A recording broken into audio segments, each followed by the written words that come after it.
Mat Murdoch को अपना guardian मिल चुका है और किंग पिन ने नई चाल चल दी है। ये सब क्या हो रहा है आज इस वीडियो में हम बात करेंगे। डेयरडेविल बॉर्न अगेन सीजन 2 का एपिसोड 2 और 3 रिलीज कर दिया गया है, जिसमें इन सब सवालों के जवाब हैं और मैं इस वीडियो में तफसील से इसके बारे में बात करूंगा। लेकिन यार वीडियो में आगे बढ़ने से पहले मेरी आपसे छोटी मोटी रिक्वेस्ट है कि चैनल को सब्सक्राइब करो, वीडियो को लाइक करो और शेयर कर दो, ताकि आपका और मेरा ये रिश्ता बना रहे और हम बार बार मिलते रहें। जाहिर बात है कि आपका सब्सक्राइब, लाइक और शेयर मुझे मोटिवेट करता है, तो इस चीज को कर दिया करो आसानी से, ताकि हम बार बार मिलते रहें। दोनों एपिसोड को देखकर आज तो मेरा दिन ही बन गया। मुझे काफी ज्यादा मजा आया। भाई मैं किसी और की बात करूं ही क्यों? जब मुझे मजा आ रहा है तो मैं किसी दूसरे की बात करूंगा ही क्यों? मार्वल यहाँ पूरे तरीके से फैन सर्विस में आ चुका है। मार्वल फैन सर्विस के मामले में बाकी किसी भी स्टूडियो से काफी ज्यादा आगे है और ये वो प्रूव करके दिखाता भी है हर बार बार और हजार बार। यहाँ ये बात माननी पड़ेगी कि डेयरडेविल का जो नेटफ्लिक्स वाला शो है और जो यहाँ पर चलाया जा रहा है, दोनों को बिल्कुल अलग रखा जा रहा है, ताकि अपनी एक अलग पहचान बनाई जा सके जो मार्वल बनाना चाहता है। और मार्वल इसमें अच्छा भी है। इस तरह इन्होंने बाकी एपिसोड को नाम दिए ना, इसी तरह इन्होंने इस एपिसोड को भी नाम दिया हुआ है। इस एपिसोड का नाम इन्होंने रखा है शूट द मून, जो कि एक फ्रेज है जिसको आप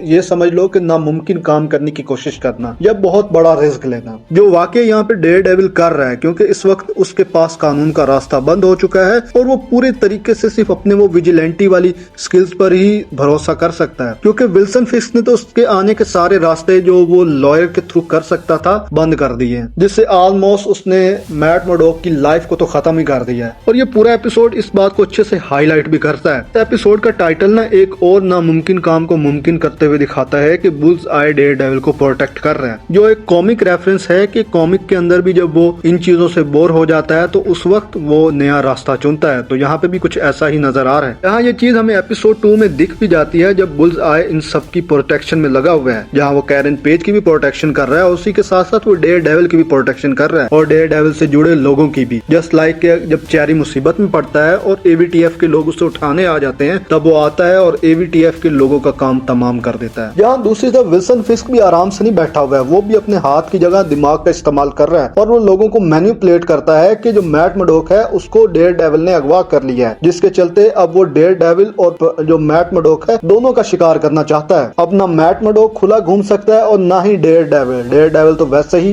विजिलेंटी होने की वजह से नहीं घूम सकता। तो मतलब एक बंदा अब बुरे तरीके से फंस चुका है और वो है मैट मर्डोक। दोनों एपिसोड की खास बात यह है कि यहाँ कैरेक्टर्स खुद को बदल रहे हैं। ये मैंने पिछली वीडियो में भी कह दिया था कि कैरेक्टर्स अब खुद को बदल रहे हैं, इस तरह बदल रहे हैं कि वो जो पहले वाले नो किलिंग आइडियाज थे वो यहाँ पे अप्लाई नहीं हो रहे। जस्ट लाइक के मैट मर्डोक जब फर्स्ट एपिसोड के अंदर एक शिप पे हमला करता है तो उस वक्त भी वो उस तरह की सिचुएशन को किसी सूरत भी फॉलो नहीं करता कि भैया अब मुझे किसी को नहीं मारना, बल्कि वो बुरे तरीके से सबको मारता है टॉर्चर करके। यहाँ ये सिर्फ मैट मर्डोक के साथ नहीं हो रहा है, बाकी कैरेक्टर्स भी उसी तरह इन्फ्लुएंस हो रहे हैं और अपनी पॉलिसीज को चेंज कर रहे हैं। जस्ट लाइक मैट मर्डोक ने की है तो बाकी सब भी चेंज करेंगे। बुल्स आए जैसे मैट मर्डोक को बचा रहा है, इसी तरह कैरन पेज का भी अब पनिशर के साथ रह रहकर दिमाग खराब हो चुका है। अब उसको भी लगता है कि जो चीज जरूरी है वो करना हर हालत में जरूरी है, भाई अब करना पड़ेगा। जहाँ बंदी में इतनी हिम्मत आ जाती है कि वो एवीटीएफ का बंदा उठा लेती है। जब विल्सन फिस्क के लोगों को ये बात पता चलती है कि मैट मर्डोक कहाँ छुपा हुआ है तो वो वहाँ हमला कर देते हैं। उसके बाद भाई ये बंदा भी उठा लेती है और इनकी भी बजा देती है, और मैट मर्डोक तो फिर है ही है बजाने के लिए, तो फिर वो भी कस के बजाता है। यहाँ पे तीसरे एपिसोड का नाम भी इन्होंने सोच समझ के रखा है। तीसरे एपिसोड का नाम इन्होंने रखा है स्केल्स एंड स्वॉर्ड्स। और मुझे पता है तुम स्वॉर्ड्स किसको रिप्रेजेंट करोगे। जी हाँ, स्वॉर्ड्स रिप्रेजेंट करती है स्वॉर्ड्समैन को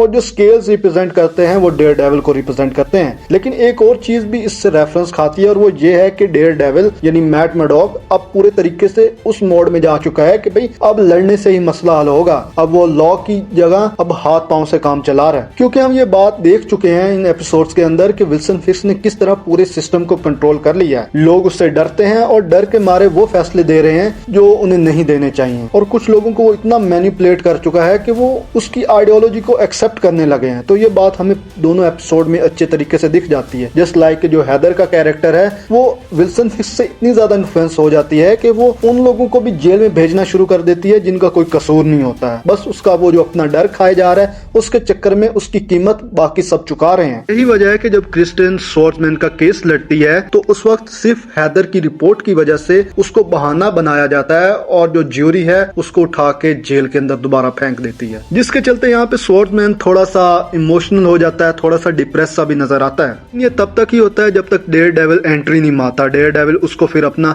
वो स्टिक देता है और उसके बाद वो उसको बिल्कुल तलवार की तरह यूज करता है, जहाँ पर डेयर डेविल भी बड़े बुरे तरीके से एवीटीएफ की हड्डियां तोड़ देता है जब उससे ये बात पता चलती है कि एवीटीएफ अपनी पर्सनल दुश्मनी लोगों से निकाल रही है। एपिसोड के लास्ट में हमें एंजेला डेल टोरो का कैरेक्टर दिखता है जो व्हाइट टाइगर बनकर एवीटीएफ के खिलाफ लड़ पड़ती है और इस तरह लड़ती है कि कई बार डेयर डेविल से सेंस ही नहीं कर पाता है, यानी एक तरह से उसे काफी ज्यादा प्रॉब्लम होती है। अगर तुम्हें नहीं पता तो एंजेला डेल टोरो का कैरेक्टर वही कैरेक्टर है जो हेक्टर अयाला की भांजी है, यानी आपने सीजन 1 में जिस हेक्टर अयाला को देखा था उसी की भांजी है जिसने उसका लॉकेट पहन लिया है और अब उसकी लेगेसी को कंटिन्यू करेगी। यहाँ पे ना हमें एक और चीज भी दिखाई गई है, ये दिखाया गया है कि जो एवीटीएफ के लोग हैं अगर उन्हें कोई रोकता है तो वो उसे अपनी पर्सनल बेइज्जती समझते हैं और उनको उठाकर जेल में ठूस दिया जाता है, और वो भी विजिलेंटीज के साथ, जिससे ये बात अच्छे तरीके से समझ में आती है कि एवीटीएफ किसी को भी उठाकर विजिलेंटी डिक्लेयर करेगी और उसके बाद उन पर ट्रायल चलेंगे, वो बेचारे जेल में सड़ते सड़ते मर जाएंगे। दूसरी तरफ विल्सन फिस्क को भी वो जो शिप डूबने के बाद एहसास हो गया है कि अब मुझे अगर डेयर डेविल से जान छुड़ानी है तो पॉलिटिक्स के अलावा कोई रास्ता नहीं है, जो वो खुद भी कहता है कि दुनिया में सबसे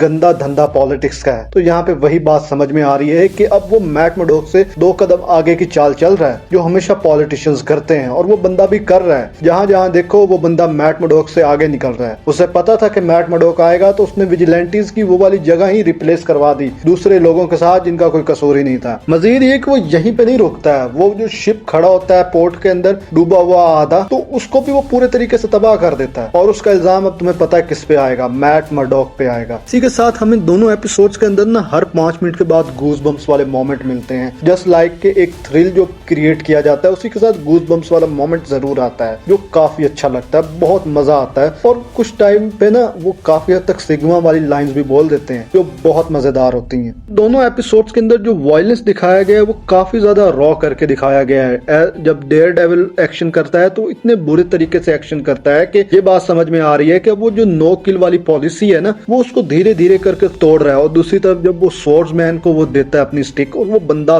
तोड़ फोड़ करना शुरू करता है तो मजा दोबाला हो जाता है एक बार। बाय द वे, तुम्हें इस सीरीज के अंदर कौन से सीन्स फेवरेट लग रहे हैं तुम अपनी राय कमेंट सेक्शन में दे सकते हो, और अगर मैंने कुछ मिस कर दिया हो तो अपनी ओपिनियन फिर भी कमेंट सेक्शन में दे सकते हो। कमेंट सेक्शन ओपन है। अगर वीडियो अच्छी लगी हो तो चैनल को सब्सक्राइब करो, वीडियो को लाइक करो और शेयर कर दो।